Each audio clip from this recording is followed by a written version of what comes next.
Koska klikkasit tätä videota, oletan, että ehkä suunnittelet jo häitä.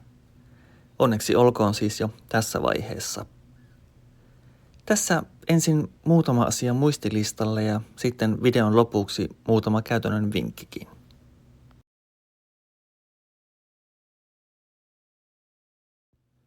Kun olet löytänyt itsellesi kumppanin, ensimmäinen asia on sitten pohtia, haluatko mennä naimisiin kirkollisesti vai maistraatissa.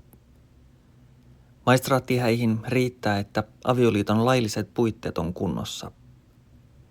Kirkkohäissä sen lisäksi molempien tulee olla kastettuja ja rippikoulun käyneitä kirkon jäseniä. Jos rippikoulu on käymättä, onnistuu asia käymällä aikuisrippikoulu keskustellen läpi vaikka sen oman vihkipappinne kanssa. Luterilaisia molempien ei tarvitse olla, vaan toinen voi olla myös jonkun muun kristillisen kirkon jäsen. Jos teistä toinen ei kuulu mihinkään kirkkokuntaan ja haluatte silti tilaisuuden kirkossa, on mahdollista se, että menette ensin naimisiin maistraatissa ja sitten sen jälkeen järjestätte avioliiton siunaustilaisuuden kirkossa. Se muistuttaa isolta osin sisällöltään kirkkohäitä. Keskeinen ero on vaan siinä, että te olette jo toimituksen alussa naimisissa. Toisin kuin kuvitellaan, ei kirkollinen vihkiminen välttämättä ole iso tilaisuus. Minimissään naimisiin meneminen edellyttää 2 vihkitodistajaa vihkiparin lisäksi paikalle. Minä pappina olen vihkinyt useammankin pieniä häitä toivoneen vihkiparin omassa työhuoneessani seurakuntien toimitalolla.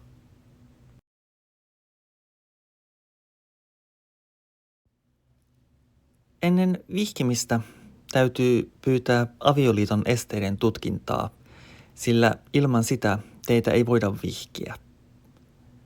Esteiden tutkinnan voi tehdä aikaisintaan 4 kuukautta ennen vihkipäivää, ja samalla teidän täytyy ilmoittaa valitsemanne sukunimi.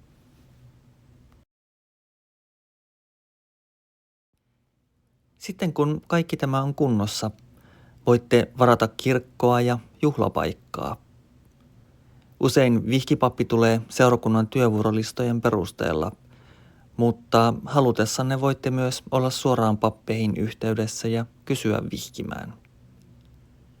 Vihkipappinne sopii sitten kanssanne ajan keskustelulle, jossa käydään vihkitoimituksen kulku läpi. Teillä on mahdollisuus esittää kysymyksiä ja jutella toiveistanne hänen kanssaan. Sen lisäksi pappi yleensä jututtaa teitä hieman, jotta saa kirjoitettua teille vihkipuheen tilaisuutta varten. Ja sitten niitä käytännön vinkkejä. Häät ei ole suoritus, vaan teidän juhlanne. Kaikki ei tule kuitenkaan menemään käsikirjoituksen mukaan, mutta siitä huolimatta häistä ne tulee hienot juhlat. Nauttikaa siis, älkää suorittako.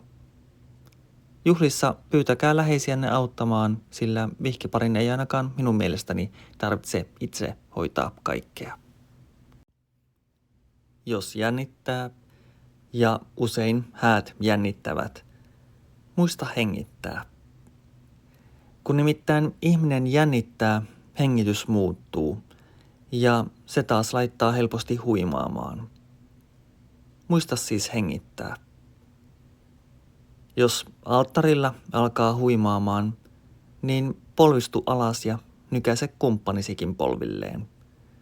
Juhlaväki ei kiinnitä siihen mitään huomiota, mutta oma heikotus voi sitten vähän vähentyä siinä polvillaan. Ja yleensäkin, jos jotain yllättävää tapahtuu, niin jatketaan rauhallisesti vain eteenpäin. Ihmiset eivät tiedä sitä, mitä olitte suunnitelleet, ainoastaan sen, miten edetään. Kukaan ei siten kiinnitä huomiota niihin pikkujuttuihin. Iloa kaikkiin hääjärjestelyihin ja kaikkea hyvää teille.